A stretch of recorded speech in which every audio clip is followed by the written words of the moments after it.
What is going on, Birdland? Stephen Heckman here with the Final Straight podcast brought to you by the Baltimore Battery. Episode 14 is underway. Yes, we've been away for a little bit. Did have some issues come up. I actually didn't have much of a voice. And if you can tell, there's not much there now. So it's coming and going. But we're back. Unfortunately, we come back under a dark cloud as it was announced today that right-handed pitcher Kyle Bradish has had season-ending Tommy John surgery. So he's already had the surgery, had it performed in Dallas. As we all know, in January it was reported that he had a UCL strain. He had some platelet or plasma-rich platelet injections done. Things seemed pretty good. Came back. He actually pitched 8 games for us. He was 2-0 with a 2.75 ERA across 39 and a third innings with 53 strikeouts and a 1.07 WHIP. The interesting aspect in those 8 games, the Birds went 6-2 when Kyle Bradish pitched. So he was an integral part to our team. He's sorely going to be missed, especially with the leaps and bounds he made from his first year as a starter to last year's starter and the way that he was pitching this year. Even with that injury, to pitch as good as he was pitching should tell you how much better he could be if he didn't have that injury. Unfortunately, he becomes the 4th pitcher to have Tommy John surgery for the Orioles in the last couple of years. John Means was just his 2nd one, Felix Bautista, and now Kyle Bradish. And in between there, you also have Tyler Wells, who had UCL surgery. It was not a Tommy John, but his season is over as well. So you don't have Felix Bautista until 2025. John Means is a free agent at the end of the season. His Orioles career is probably over with realistically. Tyler Wells should be back by the start of next season. Without having that Tommy John surgery, the recovery time frame is a little bit less. And then you're looking at Kyle Bradish returning, hopefully, July to August of next year. And a lot of that's going to depend on how the Orioles are and what position they're in. As Mike Elias said today, his job is to win games. So the deadline comes no matter what. Even without these injuries, you've got to be prepared for it. And like he said, we would be naive to think we could get through a season with 0 injuries or get to the deadline with 0 injuries. Fortunately, Mike Elias, when he took over this job, one of the things he said is he was going to rebuild this organization from the bottom up.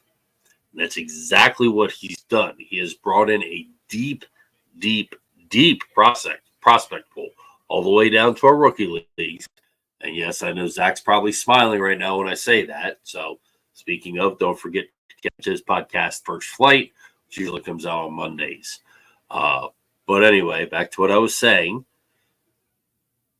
We have depth all the way down into the rookie leagues. And of course, as rookie leagues, you get younger players. I understand that. But what I'm saying is the talent that is coming up through our system allows us to generate buzz, allows us to have depth, but also puts us in a position that if we need to make a trade, we have the ability to make that trade because of the depth.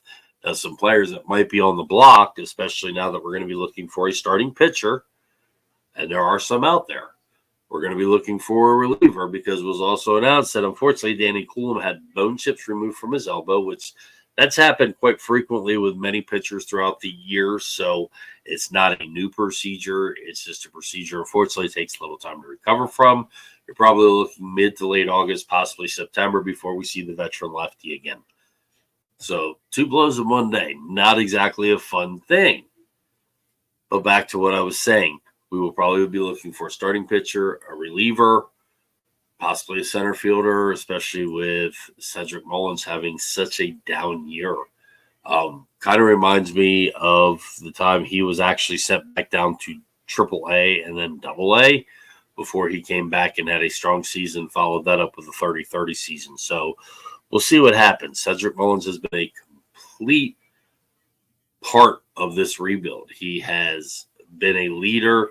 He's been a dynamic player. He's a hell of a defender. I still say he is the best defensive center fielder in the American League by far, and I will die on that mountain. Offensively, though, he's just not getting it done when you're batting 189. things have to change. We do have depth in the outfield. Colton Cowser has been playing very well. But then you have Austin Hayes. His bat's starting to come alive, but he's still nowhere close to where he was. That's a big issue. Anthony Santander, he's batting in the 230s.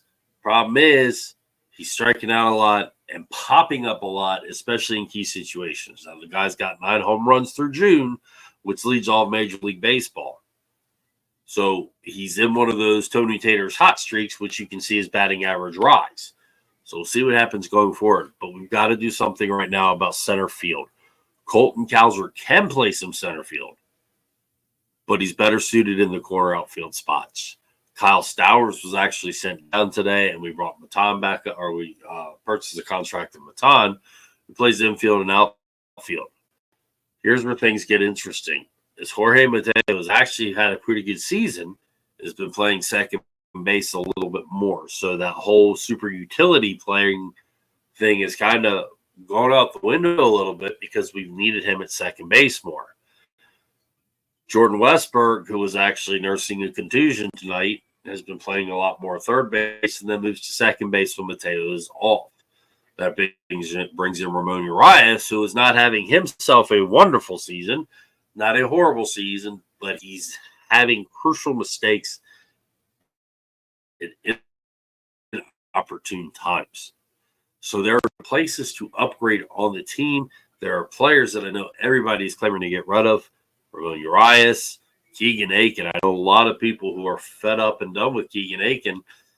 And, you kind of wonder, what is Keegan Aiken doing that's making the Baltimore Orioles keep him around, especially when you got players like Michael Baumann, who is younger and transitioning from the starting pitching to a bullpen arm, and after a year and a quarter of a season, they cut him. Keegan Aiken transitioned from starting to left-handed reliever, and that's where the key comes in, left-handed reliever. Honestly, I think if Keegan Aiken was a right-hander, he would have been long gone. Michael Baumann would still be with us. Michael Baumann was picked up by Seattle and unfortunately has not had a strong start to his career there. A lot of that could have to do with he did not expect it to be cut and unfortunately was cut. So we will see what happens, and it's going to be an interesting foray going forward because there are pitchers out there. My wish list consists of Jesus Luzardo. And I know it's going to cost something to get him, but I definitely would not mind having him. I would like to go to the Marlins for the simple fact that the pitchers that we can get from them actually have club control for more than just a year. And my prior cast, I had to take it down, but the one I released today, I'm not overly concerned. I would love to sign Corbin Burns. If we lost him, though, I'm not truly that upset. Simple fact, he doesn't want to test the free agent market. That's great. That's fine and dandy, all on him. But if he truly wants to win, staying in Baltimore is the place to be. And he's actually going to above another level than what we expected. We all knew he was good. Now he's taken from good and gone up here. I mean, honestly, if he's not in the Cy Young conversation yet, he needs to be. He has 15 outings this year, 12 quality starts. He's 8-2. He has an ERA under 3. He has a whip that's hovering right around 1. He has pitched at least 5 innings in every start. Has only allowed 3 runs in 2 starts. Every other start has been 2 runs or less. He's actually on a streak where he could possibly break the Orioles club record for quality starts in a season, which belongs to Jim Palmer.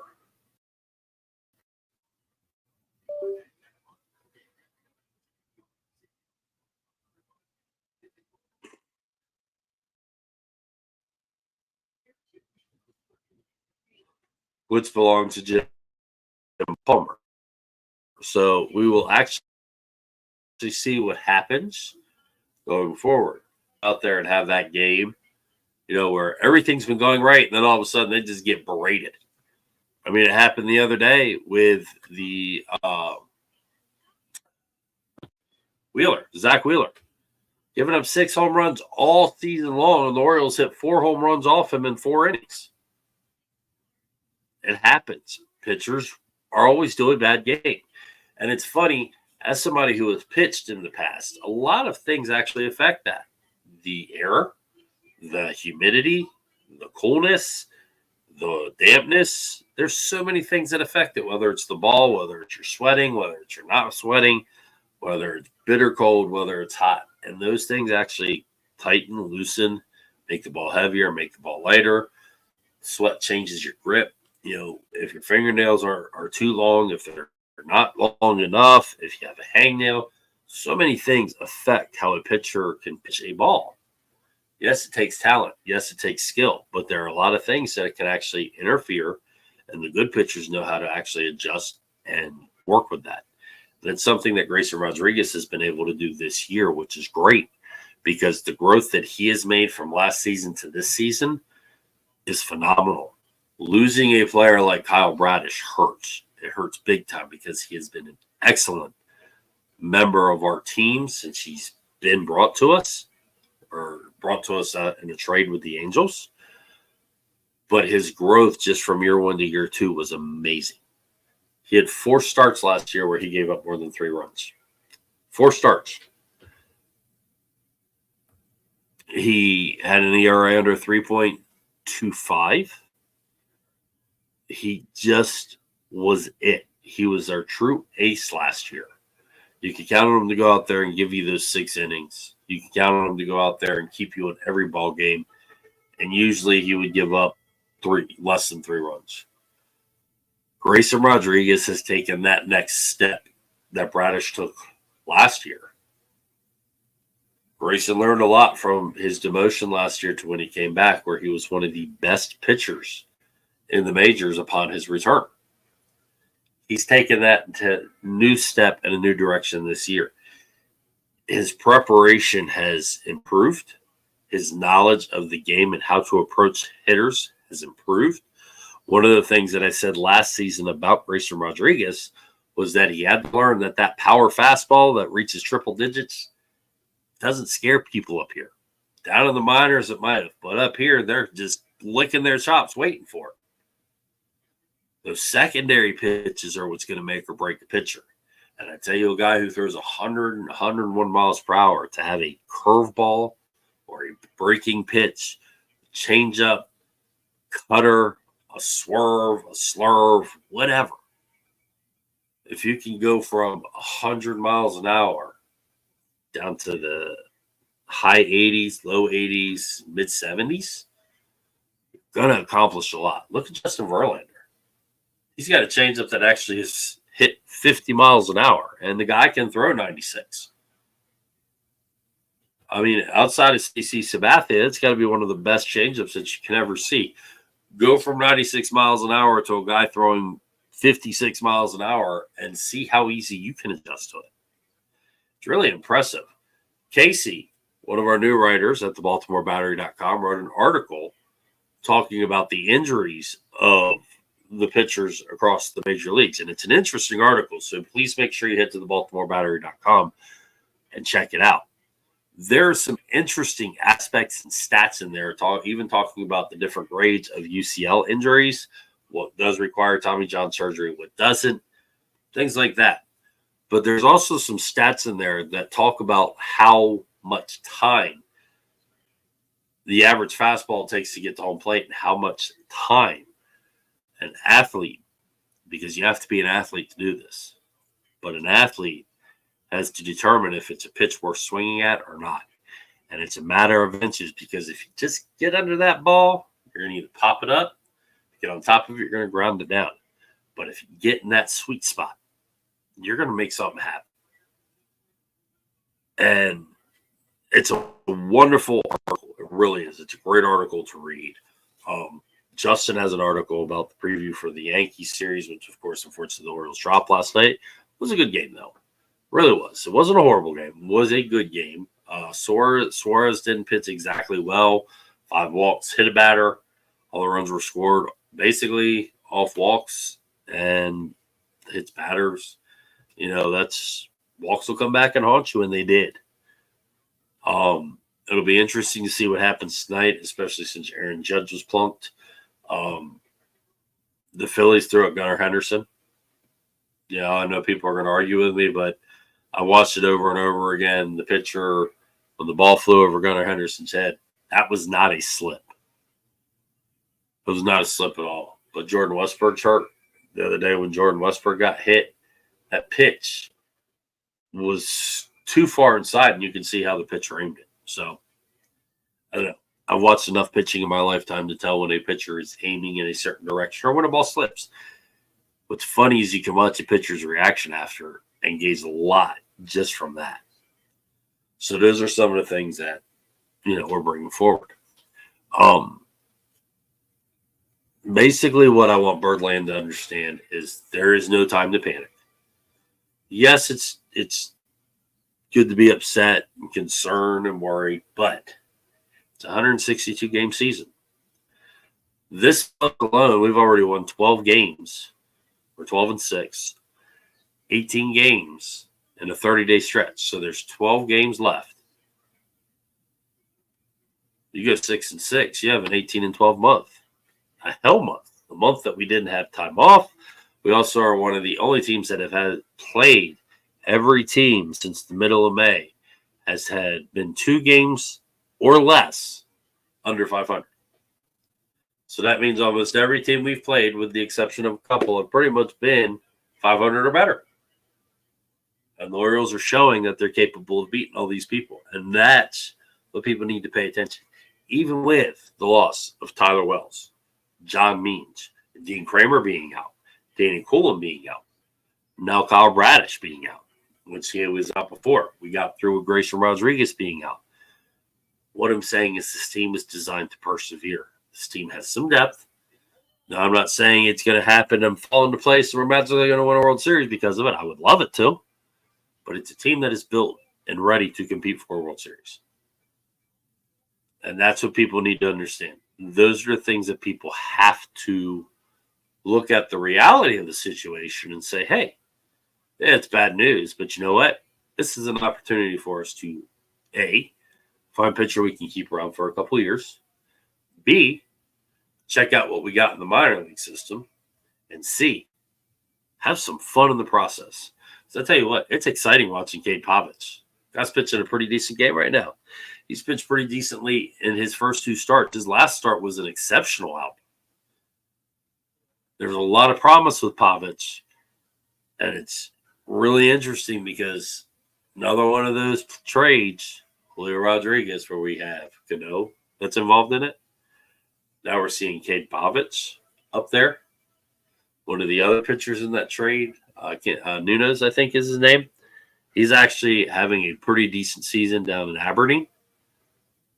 Then you take a look at the Dylan Bundy trade where we got Kyle Bradish, and he wasn't even the centerpiece of that trade. Kyle Baranovich is, and he's actually come back from Tommy John surgery and pitching pretty decently.